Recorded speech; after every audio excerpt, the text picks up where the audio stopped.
Firstborn daughter of Arab executive brings African boy home.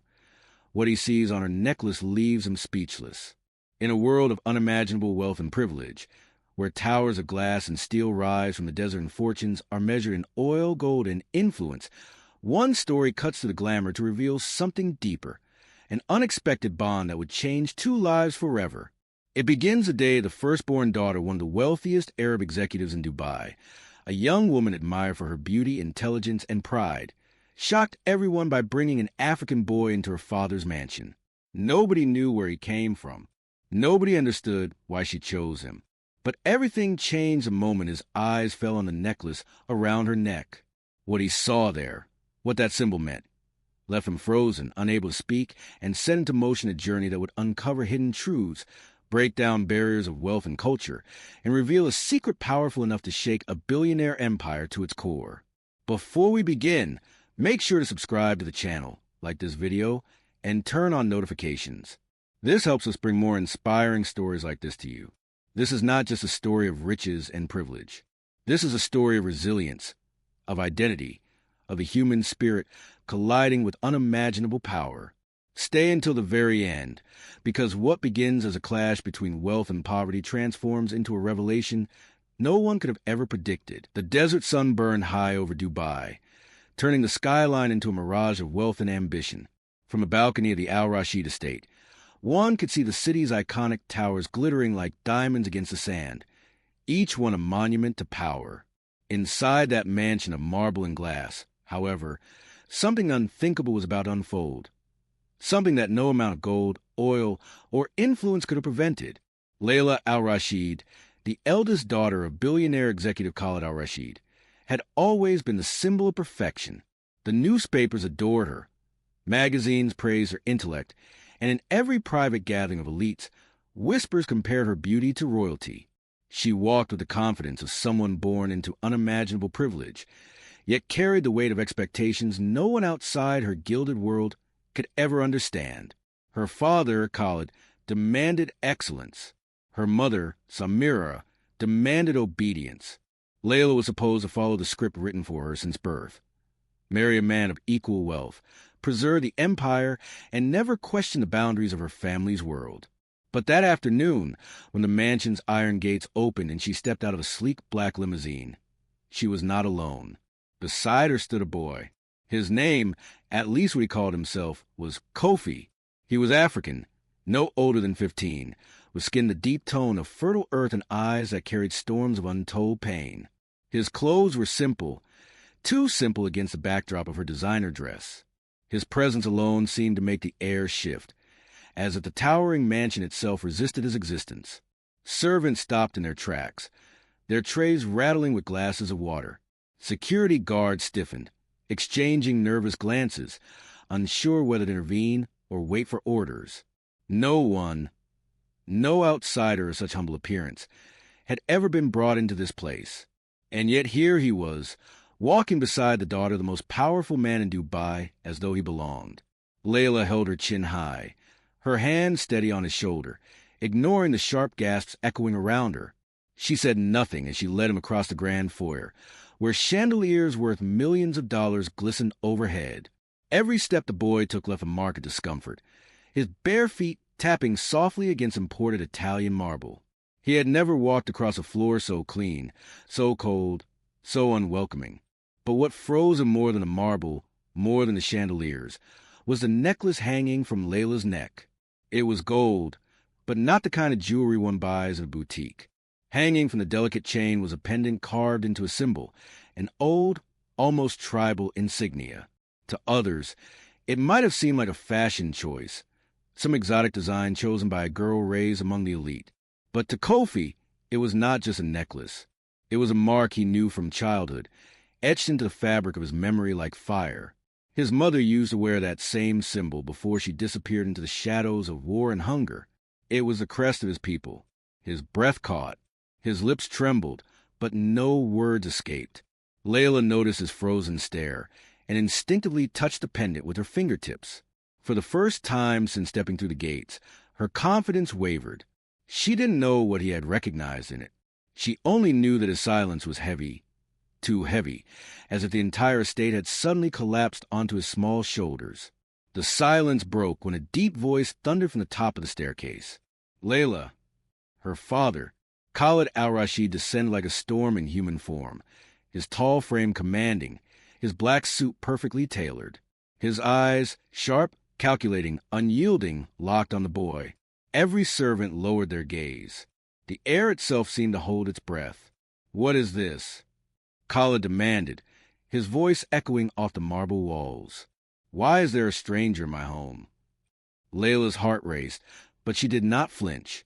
She stepped forward, shielding Kofi slightly with her body. "He is not a stranger," she said, her voice calm yet defiant. "His name is Kofi, and he stays." The word struck the room like thunder. No one dared move. Khalid's expression hardened, and for a moment his eyes darkened with fury. Layla had never spoken against him in public, never challenged him so boldly. Yet here she was, bringing a boy of unknown origin into their world of diamonds and discipline, daring to say he belonged. Khalid turned his gaze on the boy again. "Kofi," he repeated, as if tasting the name. "Where are you from? Who are your people?" But Kofi could not answer. His eyes remained locked on the necklace, his lips parted in disbelief. For him, the question of who he was seemed meaningless now. All that mattered was the symbol glinting under the chandelier light. The memories it carried surged through him. His mother singing to him, her hand brushing his cheek as the symbol pressed against his tiny chest when she held him close. And then, the night she vanished. Soldiers, screams, fire. The necklace was gone, and with it, his sense of home. Until now, tears welled in his eyes, but he blinked them back, refusing to let them fall. He clenched his fists, staring at Layla as if she had carried a piece of his soul unknowingly. She felt it. She felt the weight of his stare, and for the first time, she realized the necklace was no mere trinket. It was a key. But to what? She had no idea. "I asked you a question." Khalid's voice cut through, sharp as a blade. "Who are you?" The boy opened his mouth, finally forcing sound past his lips.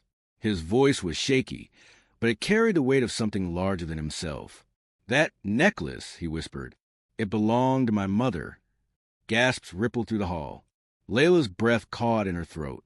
Khalid froze, his eyes narrowing dangerously. The room fell silent again, but this time it was not out of respect. It was out of fear. Something had been unleashed, something that no one could contain. Layla clutched the pendant as if it had suddenly burned her skin. Her father's glare pierced through her, demanding answers she didn't have. And Kofi, trembling but unyielding, lifted his eyes to meet Khalid's.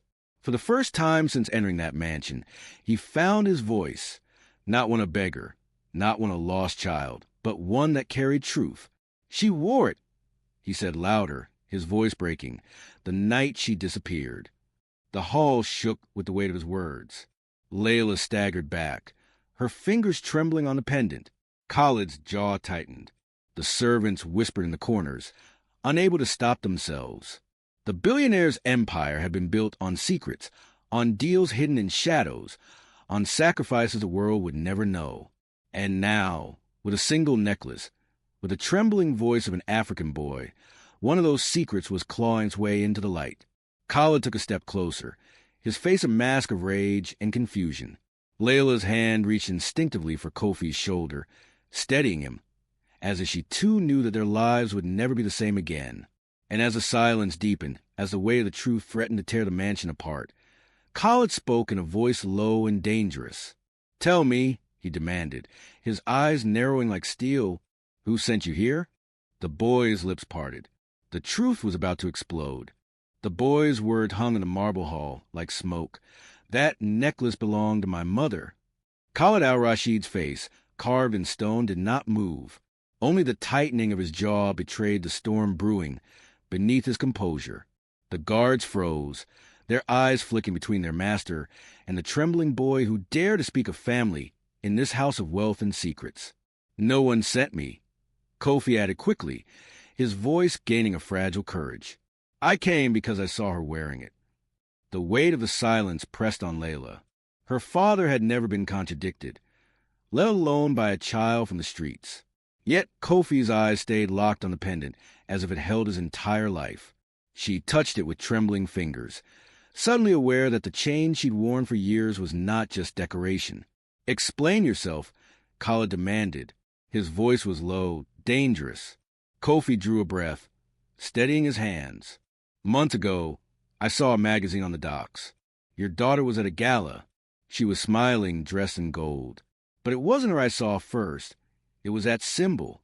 His finger pointed straight at the necklace. "My mother wore it before she disappeared." Samira, standing behind Khalid, gasped softly. Layla's stomach turned. The pendant had been with her for years. She had never questioned it. Until now. "Impossible," Khalid growled. "This trinket was a gift. Nothing more." He shot a glance at his wife. Samira's voice trembled as she spoke. "It was given us on Layla's 15th birthday by one of your partners in Africa, the Sankora Relief Initiative." Kofi's face tightened. "Sankora," he repeated. "Yes. Their trucks came to our village. They carried supplies with this mark, the river under thorns. My mother worked with them. She told me the necklaces were for volunteers, so they could be traced if they went missing." His voice cracked. "She went missing. That night." Layla's pulse hammered. She slipped the chain off her neck, turned the pendant in her hand, and there, etched so faintly she had never noticed, were letters, aka 12.09. Below, a string of numbers. Kofi's eyes filled. Ama Kumi. That was her name. 12 years gone. The hall quivered under the truth. Even the guards shifted, uneasy. Khalid reached out his hand. "Give it to me." Layla hesitated, then placed the pendant in his palm. The chain looked fragile against his fist, yet it carried the weight of a lost world. Without a word, Khalid pulled his phone from his pocket and dialed a number as if rehearsed. "Put him on," he ordered when the call connected. Moments later, a deep, resonant voice filled the room. "Khalid, it has been too long." Layla's chest tightened. She knew the name before her father spoke it. "Kwame Mensah," Khalid said flatly. The silence that followed was powerful, as if the mere presence of the African magnate could bend the air. "I need verification," Khalid continued. "A pendant, serial number engraved. AK 12/09. Rustling sounded on the line. Then Mensah's voice, softer now, carried back across continents. "Ama Kumi, volunteer nurse. Reported missing 12 years ago." "Why are you asking me this, Khalid?" The boy's knees buckled. Layla caught him before he fell. Tears pressed against his eyes, but he bit them back, unwilling to break before these walls of marble and glass. "She was my mother," he whispered, staring at the phone as though speaking directly to the man across the sea. Mensah's silence was heavier than thunder. When he finally spoke, it was with the calm weight of authority. "If that pendant is in your house, Khalid, then your house holds a piece of a woman we searched for across 3 borders. That medallion was never meant to leave her." Khalid's grip on the chain tightened. "It was given to us as a gift." "Then you must trace the giver," Mensah said sharply. "Because somewhere between your empire and my convoys, a life vanished, and now her son stands in your hall." The word struck like lightning. Layla looked at her father, searching for softness, but found only calculation. His empire had been built on precision, on secret seal beneath contracts. Now, with one pendant, cracks had begun to show. Khalid ended the call without a farewell. The silence left behind felt like a wound. He turned, his voice clipped. "Layla, take him to the East Room. He will be fed, examined, and watched. Hassan, no word of this leave the gates. Samira, stay with him." "And you?" Samira asked softly. Khalid's eyes lingered on the pendant in his hand, then shifted to the heavy door of his study. "I have records to check." Layla guided Kofi down a long corridor, the glow of golden lamps washing over their uneven steps. His body trembled, but his jaw was set. Halfway, he stopped, forcing her to turn. "What happens if the truth is written in those records?" he asked. His voice shook, but his gaze was fierce. "If they show that your father's trucks were there when she disappeared?" The question cut deeper than any blade. For the first time in her life, Layla had no certainty in her father's power, no trust in his walls. She saw only the raw truth in the boy's eyes. She reached for his hand, not the polished gesture of a billionaire's daughter, but the instinct of someone who knew they were about to fall. "Then we face it together," she whispered. Behind them, the heavy door of the study closed. Inside, a man of empires turned to face a past he had buried beneath fortunes of oil and glass. And for the first time in years, Khalid al-Rashid's empire trembled. The East sitting room was quiet enough to hear the hum of the air conditioning. Ornate rugs softened the marble beneath their feet, but the grandeur did nothing to ease the unease in the air. Kofi sat stiffly on the edge of a sofa, his small frame swallowed by cushions. Across from him, Layla leaned forward, elbows on her knees, her eyes fixed on him with a mix of curiosity and fear. Samira hovered near the window, drawing the curtains shut. "Eat," she urged softly, pointing to the tray of soup and bread left by the staff. "It will help." Kofi hesitated, then picked up a spoon with deliberate care. Every bite seemed like both a comfort and a betrayal. Comfort to his hunger, betrayal to the memory of his mother. He chewed slowly, avoiding the golden glint of the necklace that was no longer around Layla's neck, but in her father's study. "How did you follow me here?" Layla asked, breaking the silence. Kofi set down the spoon. His voice was low, wary. "I saw you at the hotel gala. Your car stopped at a light by the market. I hid on the bumper until the gate. When a maintenance truck left, I slipped in behind it. The guard didn't notice." Samira and Layla exchanged a look, half alarm, half awe. A knock interrupted them. Hassan entered with a woman, in a neat blazer and calm eyes. "Dr. Haddad," he introduced. "She'll make sure he's well." The doctor knelt to Kofi's level. "Just a check. No needles," she said kindly. She examined his pulse, eyes, and scars. "Malnutrition, dehydration," she concluded. "He needs food, water, rest. Nothing more tonight." When she left, silence fell again. Layla wanted to ask 1,000 questions, but Kofi spoke first. "If your father looks into the records," he said, eyes fixed on carpet, "what will he find?" Layla swallowed. "The truth. Or lies," he countered. "People write lies in ledgers. I've seen it." His words unsettled her more than she admitted. She thought of her father's endless contracts, signed with perfect precision, never questioned. In his study, Khalid was staring at one such ledger. He had unlocked a secure archive no one touched anymore. The date, December 9th, stared back at him. Convoy manifests. Trucks under the Sankora Relief Foundation. Escorts from a private firm called Gulf Meridian. A note buried in the report. One volunteer unaccounted. Initials, a.k.a. His stomach turned. He remembered signing disbursements for that operation, brushing over reports in the name of efficiency. He had never seen the name. Or perhaps, he thought grimly, he had chosen not to. His phone buzzed with a mass number. "You are not the only one reading December 9th. Talk to me before I talk to the world." He set the device face down, jaw tight. Back in the East Room, Layla's phone lit with an alert. A headline glared. Al-Rashid era seen with unknown boy after gala. A blurry city camera still showed her limousine, enough to spark speculation. She locked the screen, pulse racing. "They already know," she whispered. Samira pressed her hand. "Let them whisper. The truth will be harder to silence." Hassan entered again, his voice clipped. Corporate cars at the gate. CFO and head of compliance. "They're with your father now." Layla's chest tightened. She knew those men, faces of control, keepers of her father's empire. "This is bigger than us," she murmured. Kofi's eyes darkened. "Bigger than my mother's life?" The question silenced the room. Minutes later, muffled voices rose from the direction of the study. Not shouting, too professional for that, but urgent, hard. Words like containment and jurisdiction carried faintly down the hall. Layla strained to catch more, but heard only fragments. Kofi shifted on the sofa, his hands tightening into fists. "If they decide to hide it, to erase her again, what happens to me?" Layla looked at him, his face a storm of hope and dread. She reached across the space between them, took his hand. It wasn't the gesture of a wealthy girl comforting the poor. It was one survivor steadying another. "Then we won't let them erase her," she said. Her voice trembled, but her eyes did not. The door opened suddenly. Hassan stepped back in, face unreadable. "They found footage," he said, "from the convoy."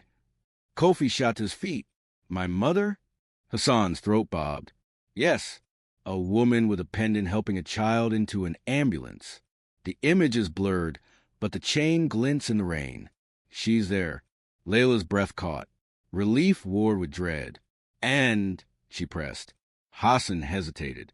His gaze flicked to the floor, then back to her. When he spoke, his voice was heavy, reluctant. The man leading security detail, the one pushing the crowd back into flood, was me. The words landed like stones in water, spreading ripples through the room. Layla froze. Kofi's face twisted with confusion and fury. Samira stepped forward, steadying herself on the arm of a chair. The boy's voice cracked. "You were there? You saw her?" Hassan's eyes closed briefly. When they opened, they were tired, old. "I saw everything." The silence that followed was heavier than the floodwaters themselves. The east sitting room seemed to shrink as Hassan's words lingered in the air. "I saw everything." His voice was steady, but the weight behind it pressed on every person in the room. Kofi's chest rose and fell in shallow bursts. His fists clenched until his knuckles whitened. "You were there," he said, his tone breaking between accusation and plea. "You were there when my mother vanished?" Hassan didn't look away. Years of guarding the Al-Rashid family had trained him to face storms without flinching. Yet now, standing before a boy with nothing but truth in his eyes, his composure wavered. "I was," he admitted, "and I've carried that night in silence ever since." Layla's pulse thundered in her ears. She had known Hassan all her life, trusted him, relied on him. He had stood watch during her exams, her galas, even at her mother's bedside when fevers came. Now he stood revealed not just as a protector, but as a witness to a story buried beneath empire and silence. Samira stepped closer, her voice trembling but firm. "Then speak, Hassan. If you truly saw everything, speak now. No more shadows." Hassan inhaled slowly, as if drawing courage from the air itself. It was the 9th of December, 12 years ago. The floods had destroyed half the roads in Canberra. We were rerouted through Red Sand Crossing. There were too many civilians, hungry, desperate, terrified. Our orders were to keep the convoy moving at all costs. His eyes flicked briefly to Layla. "Your father's trucks carried more than food. There were medical supplies, generators. Losing them would have meant chaos across 3 provinces. Kofi shook his head violently.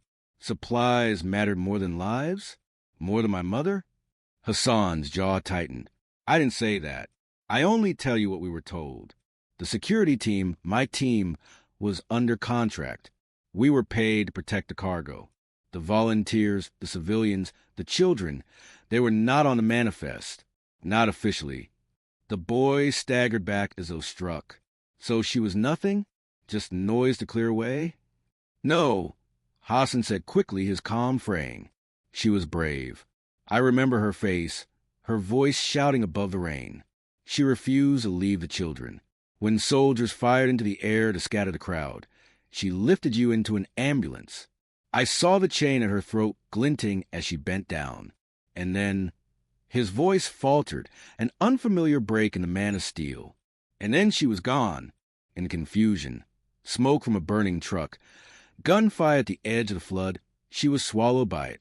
By the time we secured the convoy, she wasn't there. Kofi's eyes shone with unshed tears.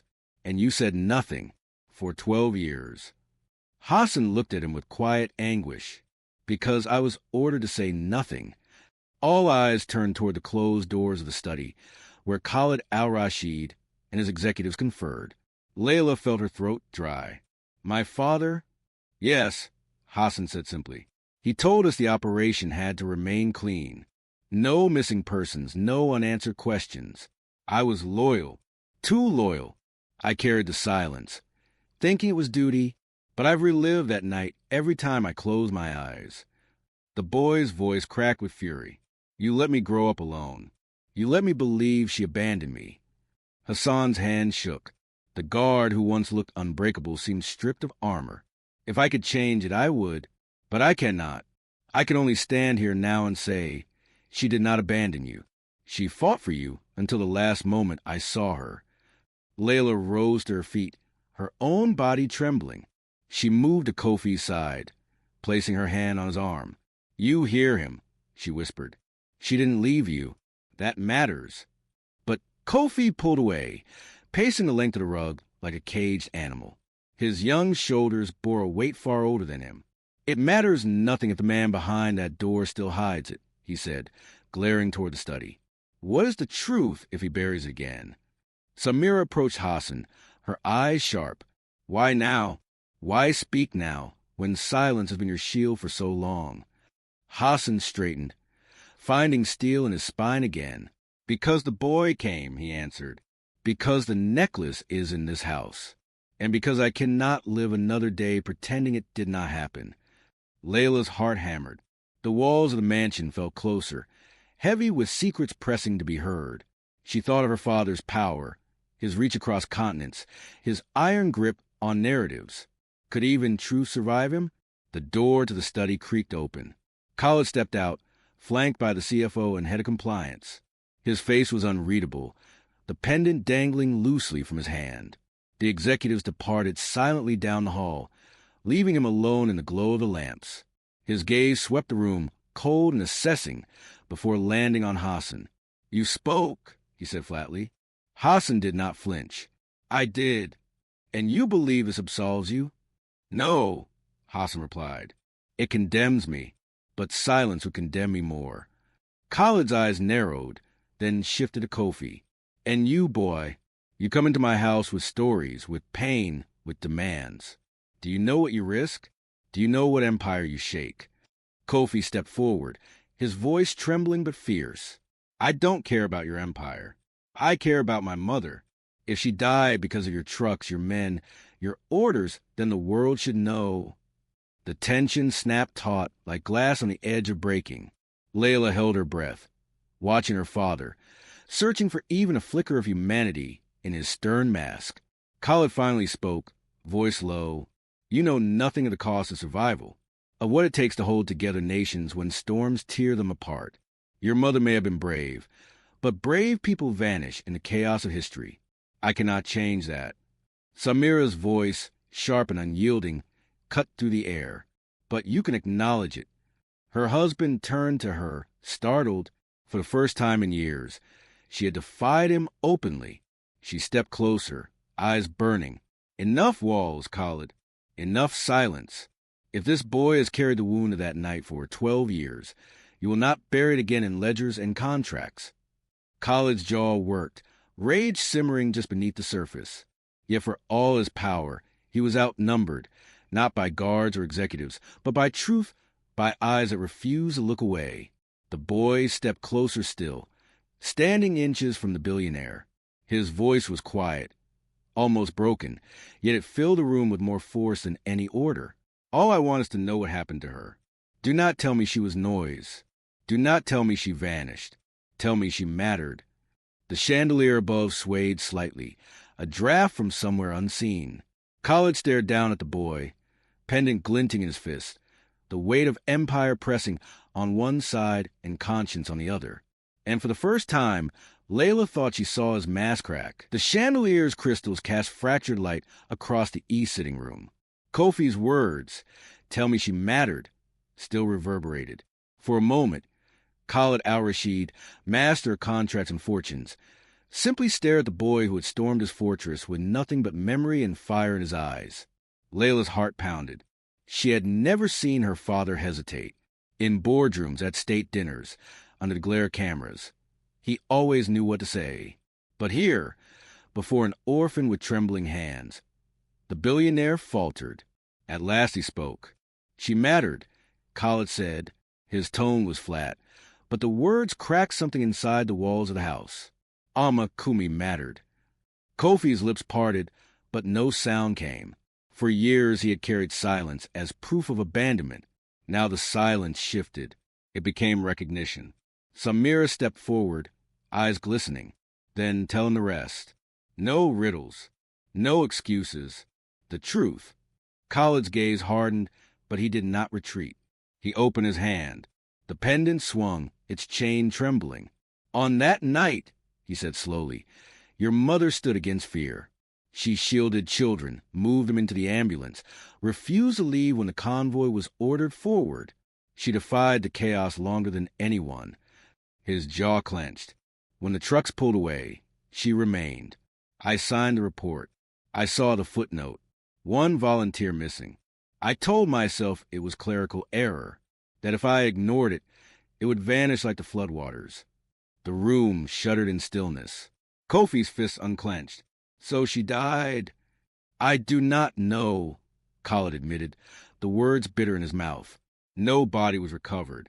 No certainty. Only that she was not seen again. The boy's chest heaved. Tears finally spilled, hot and relentless. He had dreamed of this answer, feared it, prayed against it. To know was agony. To not know had been worse. Layla crossed the room and wrapped her arms around him. He stiffened, then collapsed into her shoulder, his sobs muffled against silk. She held him, feeling each tremor in her bones. Samira turned on her husband. You could have spoken years ago. Saved him this torment. Why didn't you? Khaled's voice dropped to a raw whisper. Because my empire was built on certainty. Admitting the loss meant admitting failure. And failure is blood in the water for men like me. Then perhaps it is time to bleed, she said. The word struck him harder than any rival's blow. For the first time in decades, Khaled felt the walls of his power not as protection, but as prison. He looked at his daughter, still holding the boy, at his wife, unwavering, at Hassan, haunted by his own silence. For once, he was not the center of gravity. The truth was. A phone buzzed on the table. Layla glanced at the screen. A message from Nana Owusu, Kwame Mensah's chief of staff. We've landed. Tell the boy he is not alone. She showed it to Kofi. His tear-streaked face lifted, eyes widening. For 12 years, no one had come for him. Now the world's most elusive African magnate was reaching out. Khaled read the message over her shoulder. His empire trembled again, not from scandal, but from the possibility of redemption. He closed his fist around the pendant, then extended it toward Kofi. This was never mine, he said. His voice cracked, the first fracture in his granite. It belongs to you. To her. Keep it. Kofi's hand shook as he accepted the chain. When the cool metal touched his skin, it was as though the years of absence folded into a single thread. He clutched it tight, not as proof of death, but as proof of love. Hassan bowed his head. I failed you that night. I cannot undo it. But if you allow, I will stand guard now, not for empire, but for you. The boy studied him through tears, then gave the smallest nod. It was not forgiveness yet, but it was a beginning. Samira's voice softened. What happens next must be different. Let the world hear Amma's name. Let the silence end here. Khaled exhaled. The titan of towers and contracts, the man who had swallowed every truth in Prophet's name, lowered his gaze. Then it will end here, he said. I will open the records. Mensah will have them. The world will have them. Layla felt her chest loosen, as if air had returned to the mansion for the first time. Kofi wiped his eyes, pendant clutched in his fist. If you do that, he whispered, then maybe she will not be lost. Not completely. Khaled looked at him. Truly looked beyond the boy's ragged clothes and scars. You are her legacy, he said, not my silence. The boy straightened, fragile yet unbreakable. The child who had walked into a fortress barefoot now stood taller than marble columns. Layla slipped her arm around his shoulders. You're not alone anymore, she said softly. Outside, the desert wind shifted. For once, the Al-Rashid mansion did not feel like a monument to power. It felt like a place where truth had finally broken through. And as the night deepened, the echoes of Alma Kumi's name filled the house, carried on the breath of those who had once tried to silence it.